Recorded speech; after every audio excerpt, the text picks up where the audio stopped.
We are back, and we are joined now by Jamie Tahsin and Matt Shea, authors of Clown World: 4 Years Inside Andrew Tate's Manosphere.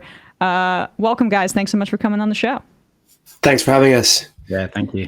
So, of course, you were investigating Andrew Tate for around 4 years, and this started when you guys were with Vice in 2019. For people in our audience that may not be familiar with Andrew Tate and the Manosphere, what is it, and why is it important, I think, in this particular moment in history to understand it?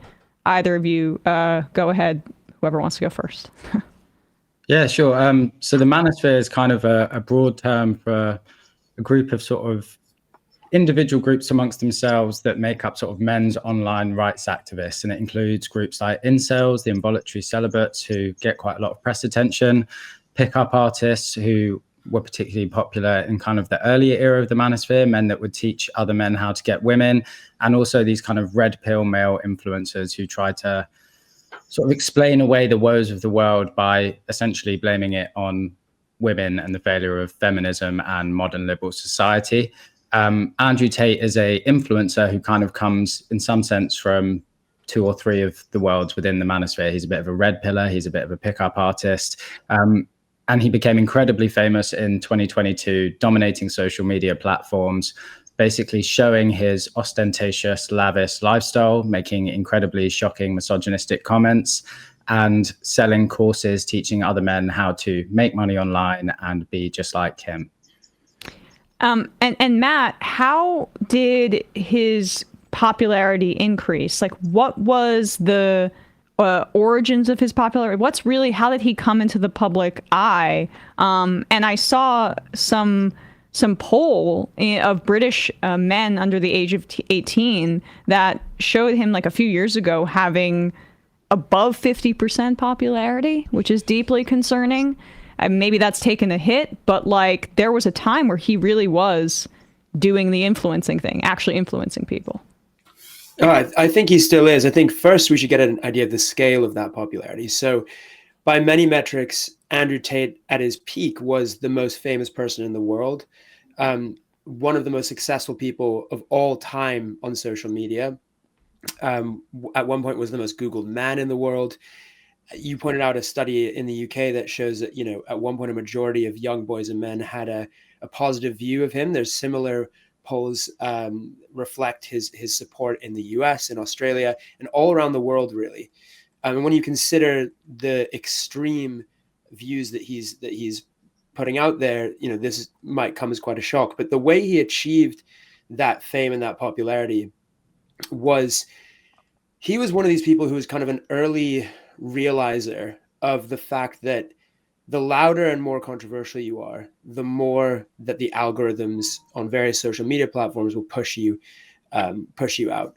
And the speed at which he became, by many metrics, the most famous man in the world is unprecedented in history, really. It was a matter of months that he was able to kind of take over Twitter, TikTok.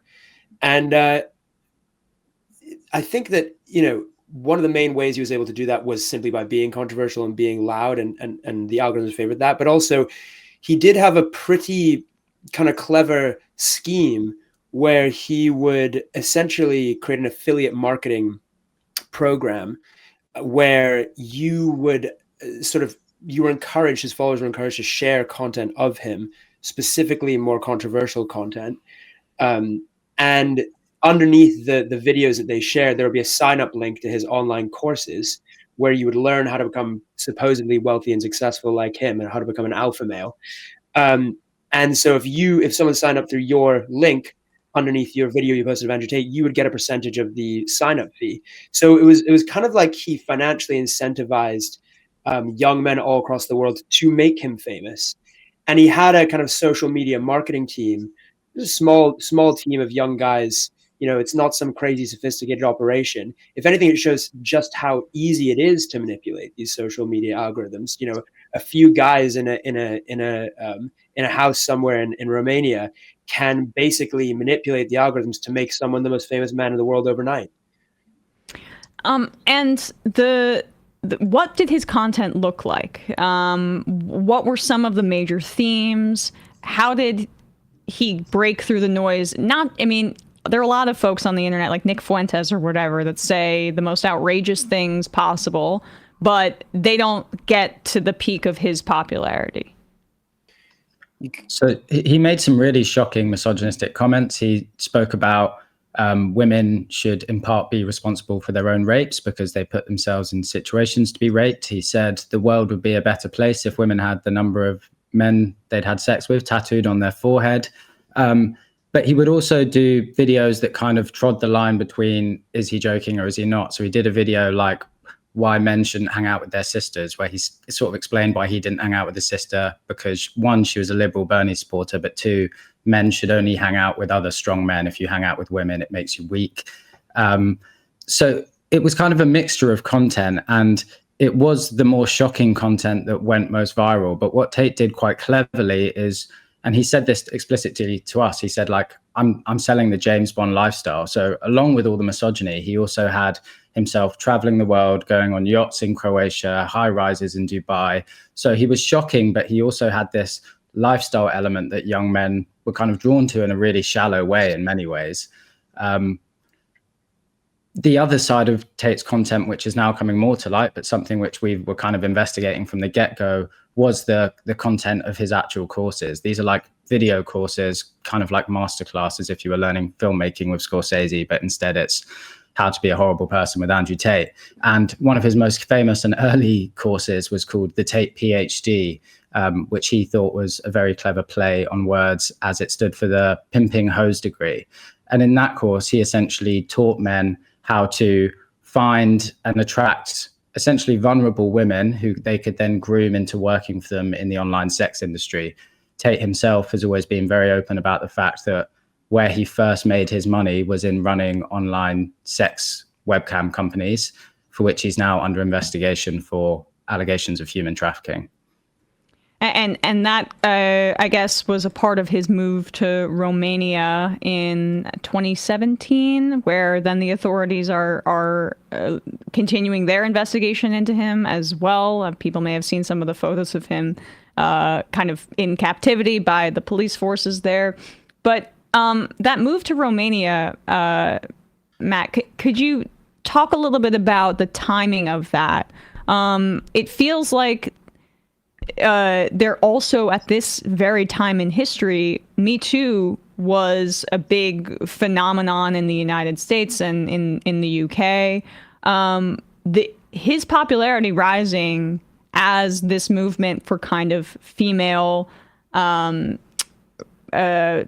activism against rape culture was increasing seems like it's not a coincidence at all.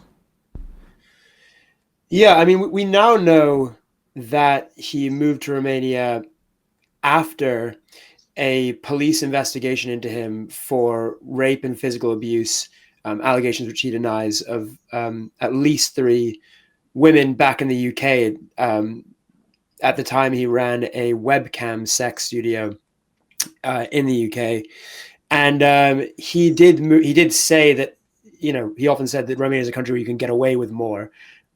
And specifically in the context of sexual assault accusations. You know, he may say he was joking about that, but that is around the time he moved to Romania. Of course, the Romanian authorities then, as Jamie said, did arrest him and formally indict him for human trafficking and a series of other very serious criminal allegations, which he denies, but which he's yet to stand trial for. So, you know, it turns out that if he was moving to Romania because he thought the authorities would be more lenient to him there, it turns out they were actually, that was not the case, very far from it. But is Andrew Tate a reaction to the kind of Me Too movement? It's something that gets brought up a lot. I think, I mean, you can certainly see that, like, there is a, you know, he's encouraging young men and men to potentially act in a misogynistic way, which runs counter to the Me Too movement. But I think what you're really seeing is you're seeing a lot of lonely, a men who feel that for whatever reason they haven't lived up to their idea of masculinity, whether that is having lots of sex with beautiful women, whether that's having fast cars, whether that's being rich, whether that's being good at fighting, whatever their image of masculinity that they felt they were promised, they aren't living up to it. And there's an element of self-hate and lack of self-worth there, fragility. And a lot of that, especially with young men, is to do with sex. It's to do with, I am not getting the sex I feel I deserve. That's what the whole incel, involuntary celibate movement is about. There's always been men, though, right, who feel that they're not getting, laid as much as they want to be. And there's always been charlatans and pickup artists who've Right. come in to try to help them. What's different is that group of men has now kind of metastasized into a kind of political movement that thinks that they're not getting the sex they're owed, not just because they have, crappy game with women or whatever, but because things like the Me Too movement, things like feminism, things like women having access to too many male partners, too much free choice, they feel that they are owed sex and that women and feminism is denying it them. And so they need to sort of loudly reclaim this version of masculinity. I mean, ultimately, though, that is a fragile masculinity. That's a kind of a destroyed male ego trying to claw back at something. Yeah, and the opposition needs to do a better job of defining positive masculinity, frankly. But I mean, Jamie, you both have been talking about how he integrated this with influencer culture, which is, presents things aspirationally and can maybe look like, this is what it looks like to be an actualized man. All you've got to do is sign up for my courses and everything will be solved for you. Like, when you talk about it being a political force, it's hard to ignore that in this country, Donald Trump defeated Kamala Harris. He talked about beating her up, or what it was, Mike Tyson beating her up. The initial reaction to her entering the race was she didn't deserve it. She slept her way to the top. Trump wins. Abortion's on the ballot as well. And then he nominates a bunch of people that have been credibly accused of major sexual assault, like Pete Hegseth, to one of the top positions. Steve Bannon harnessed Gamergate to initially build Trump's support of like these online misogynistic communities. It feels like this is really the culmination of that political force, in addition to other things about Trump. But really, this is a big piece of it, having success in this country. Yeah, and Tate has played a big part in that promotion of Trump in the US. And the relationship between Tate and the Trump seemingly goes back further than most people would be aware of. Andrew Tate had a meeting with Donald Trump Jr. back in 2019. They took a photo together, which Tate used to sell one of his other courses on networking. Tate had Mike Cernovich, the sort of famous alt-right commentator who, assisted Donald Trump in some ways in his first election. Cernovich attended one of Tate's War Room summits as a professor in Romania, the very first one. And we found a lot of links between Tate and sort of the MAGA right. And a lot of them seem to come through this guy called Miles Sonkin, an American citizen who we essentially investigated and uncovered the true identity of in our book. He goes by the name of Iggy Semmelweis and sort of LARPs as a wizard, sorry. But he had lots of connections with kind of MAGA land and put those people in touch with Tate. And I think it was kind of a symbiotic relationship in that Tate had lots of young male fans, and that was useful to Trump, particularly as we saw in the most recent election. But also in the era of Trump, politics has become the best way to get traction on social media, talking about political issues. And Tate really, really latched onto that as well. Obviously diving down the more conspiratorial end, but there has been this sort of symbiotic relationship between Trump and the Tates. And Matt, who are some of the other players in like the almost extended universe for Andrew Tate that people may be familiar with? I mean, Fresh and Fit is the first kind of duo that comes to mind.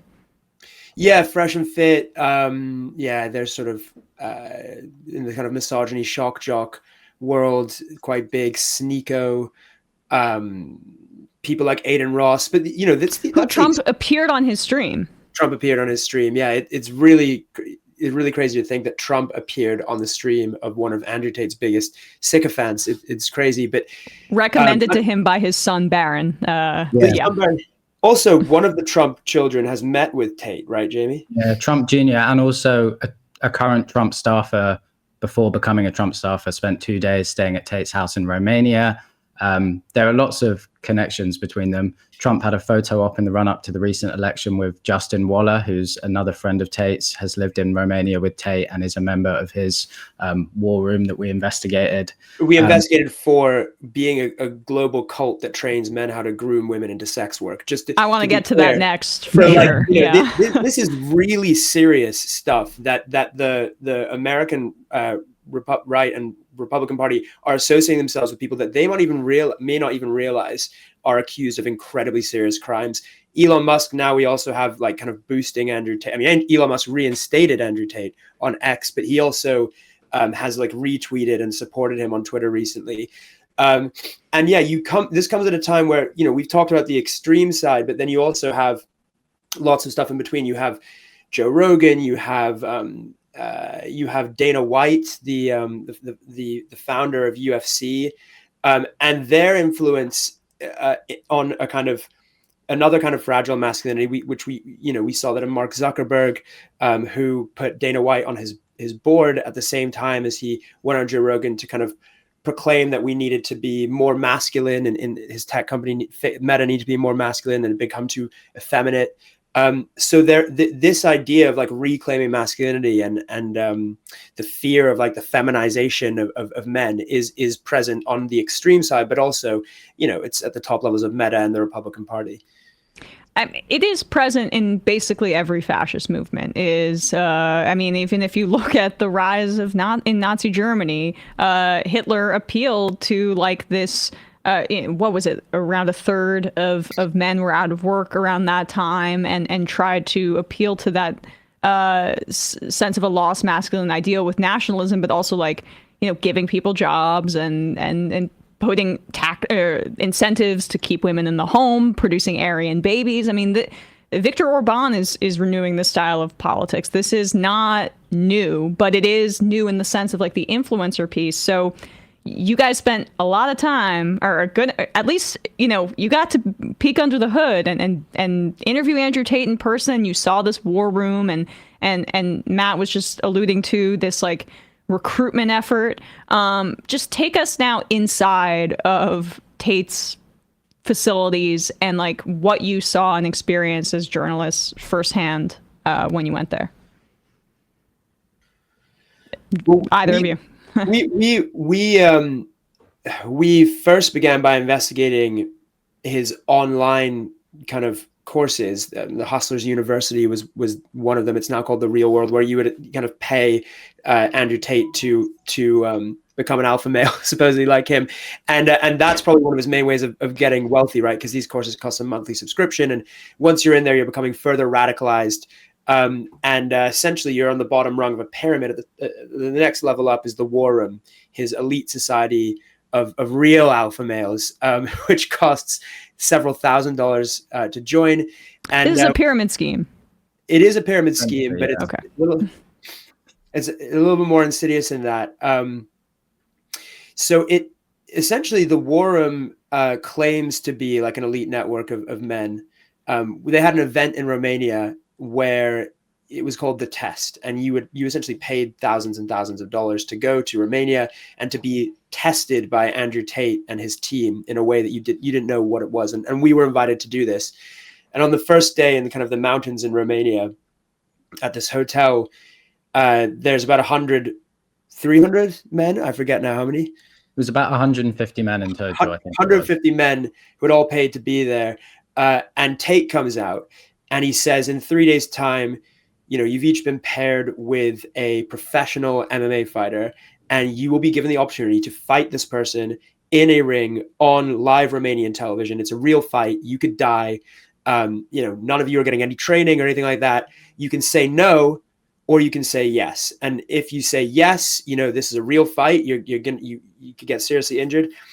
And if you say no, well, we don't really talk about that for now. We later found out that if you said no, you were kind of forced to like sit facing a wall and journal about how shameful you were as a man. I said yes, because I wanted to like see how far. I mean, it you don't want went. to be a cuck, right? Yeah, exactly. I don't want to be a cuck, but that is Beta. kind of it. Like, I mean, he created this like pressure cooker of male insecurity that, like, you know, I like completely fell for. I was like, I'm not gonna like not rise to this challenge. I want to prove that like lib cucks can be masculine too. But yeah, it did end up with me, you know, getting the crap kicked out of me in a cage fight in Romania, but then gaining their respect, and then interviewing Andrew Tate one final time where we put to him serious allegations of human trafficking. Are you okay? Like, I mean, yeah, I think it was fine. It wasn't that bad because I mean, like, You had a bruised rib. I had a bruised rib. I mean, like, I sort of like, I don't have any fighting experience, but I kind of managed to last quite a bit longer than other people because I asked someone who knew how to box, like, what for advice, and he said, you want to kind of, you're not going to win, so just kind of do ring craft, which basically means kind of like moving left and right and running around. But I just sort of like ran around in a circle, like away from this guy as he tried to hit me, and then kind of ended the fight on the ground by basically kind of grappling him, but, you know, really just kind of, I say grapple, kind of just like hugging him, almost requesting him to like stop the fight. And so then that happened, and yeah, it was like, you know, I had passed the test by getting into the ring. I think the whole experience was very surreal because you had all of these like very cult-like soldiers coming to partake in the test, and they were being managed by Andrew Tate, his brother Tristan, but also just like the strangest array of men who called themselves generals. So there was one who went by the name Alpha Wolf. His real name was Kevin. There was another guy called Sartorial Shooter. Real name was Jewel. There was like an endless list of these like comic book characters. And that was one thing we always sort of grappled with. It's like Tate's fans are so obsessed with him and they see him as like this real successful man, but then he's like essentially surrounded by the cringiest losers you've ever seen, like grown men calling themselves Alpha Wolf, or this figure, Iggy Semmelweis, who's like in his 60s, American guy from Chicago who's grown a huge long beard and is LARPing as a wizard.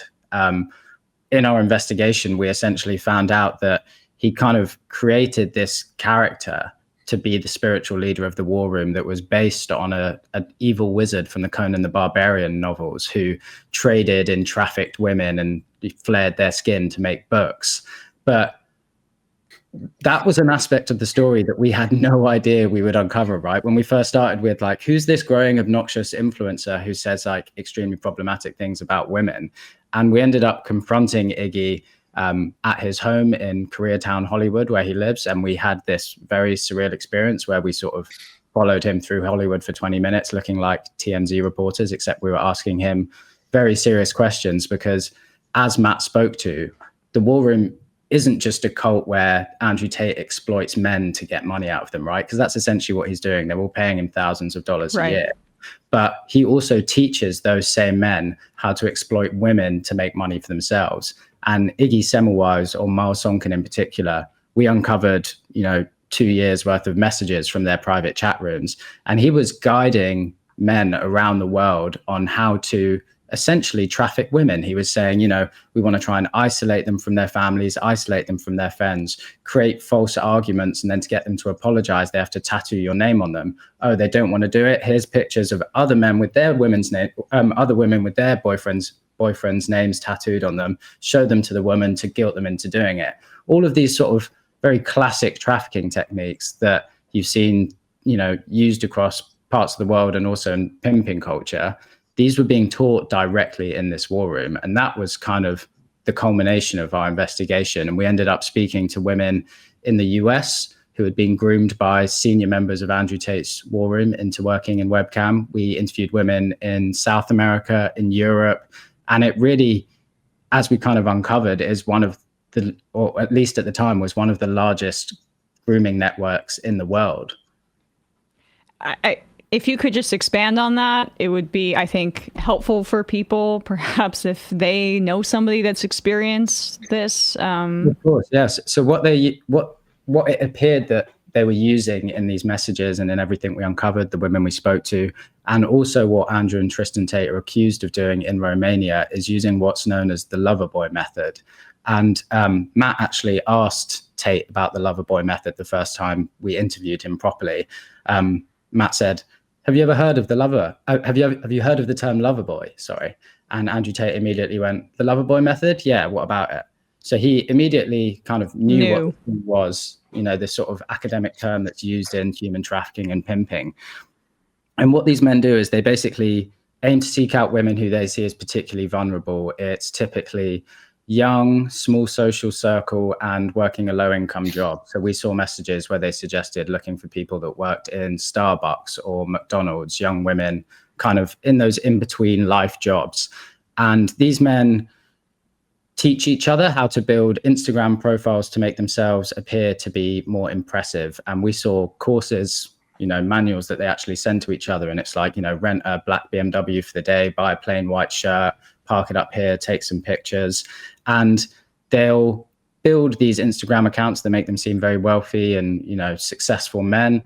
And they will approach these women appearing to just want a date, want a relationship. And what those women don't know is that those same men have an ulterior long-term motive, which is essentially get them into a position where they will work for them on webcam and give them, you know, all of the money ideally, but failing that 80% of the earnings was typically what we saw. And it's through a gradual process, which they themselves refer to as kind of Pavlovian conditioning, how you would train a dog. So you reward when they show behavior you want to see, and you punish when there's behavior that you don't support.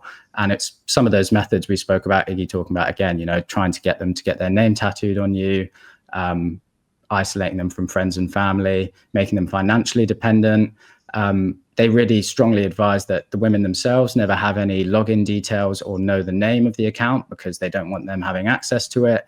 And it's a large issue. You know, we're not talking small amounts of women we saw. It was large amounts of women spread across the world who'd seemingly been victim to this. And some of them still may not know. A lot of these women we spoke to, it wasn't until one of them uncovered one of Andrew Tate's courses that she realized, oh, exact lines that Andrew Tate has told people to use were used on me.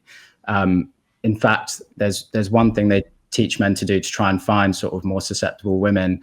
They say, you know, on the first date, request that the young women bring you a very particular box of chocolates, because most women would say, no, you're really weird, I'm not bringing you a box of chocolates. But the ones who say yes might be more susceptible to this sort of gradual process of manipulation. And in either kind of like a wild ego trip from Andrew Tate or in a kind of wink, wink joke to the men he teaches how to use these methods, when we tried to interview Tate after he was released from jail after 6 months he spent there after his first arrest, he insisted that Matt brought him a box of chocolates to grant an interview. So we had this kind of crazy back and forth with him where he insisted he needed them for energy to be able to conduct the interview, even though it was Ramadan and he was allegedly fasting as a now devout Muslim.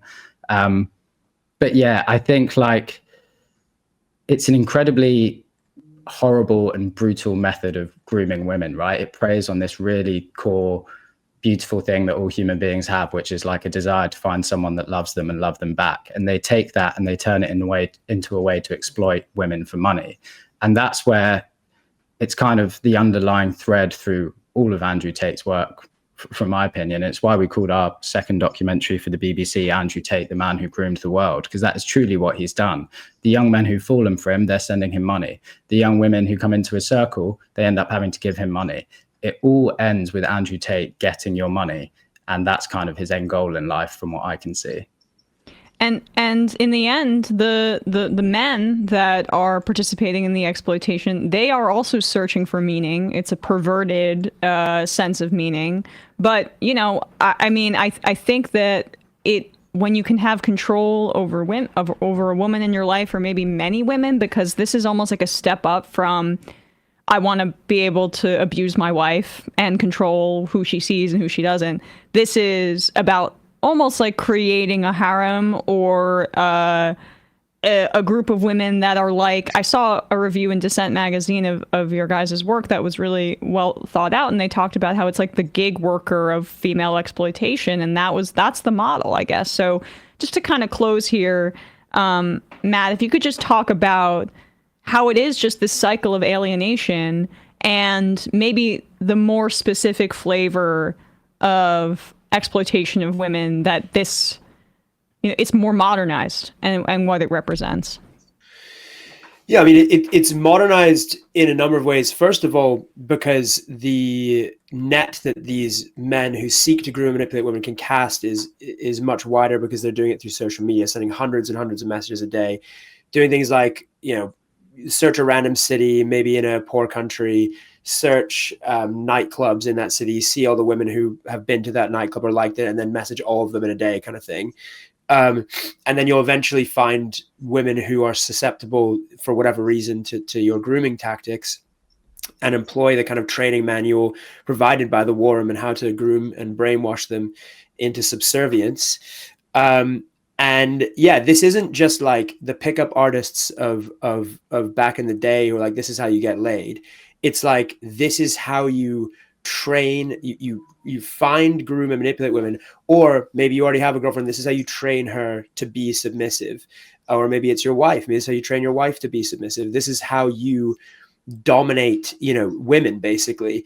And I think that really comes from a place of like deep insecurity about your own masculinity, a real like fear that if you're not dominating other women in this way, if they're not fully subservient to you, then you're not really a real man. And you see Andrew Tate doing it online. He seems to have all these women at his beck and call. You see Fresh and Fit doing it. Why do I not have that as a man? Why am I, and that leads to a really essentially a very dangerous bastardization of the pickup artist game, if you will, which is turning it into a kind of a grooming tactic. I mean, Jamie and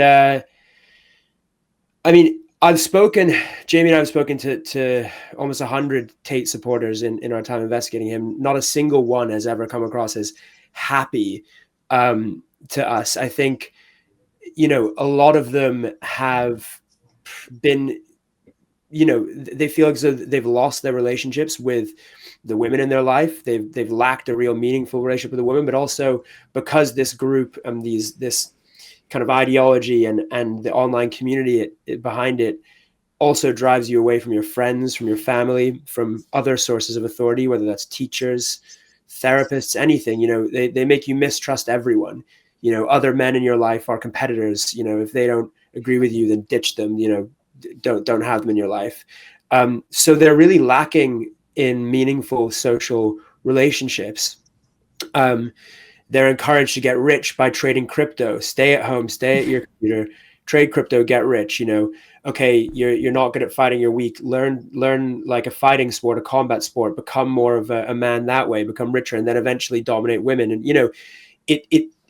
nowhere are they saying like go out and make some friends. Like go do I don't know, go be a part of your community, go to a book club, do a trivia night, join a union. Play a team sport, anything. Go to the pub with your friends or anything. Nothing that is beneficial really for men to hear is in this advice. It's the cycle. It literally is. He's not trying to make them happier or even have do what he says of like being super popular with women. It's about continuing to isolate them so they keep coming back for the fix and keep paying him money for the advice that's not helping them.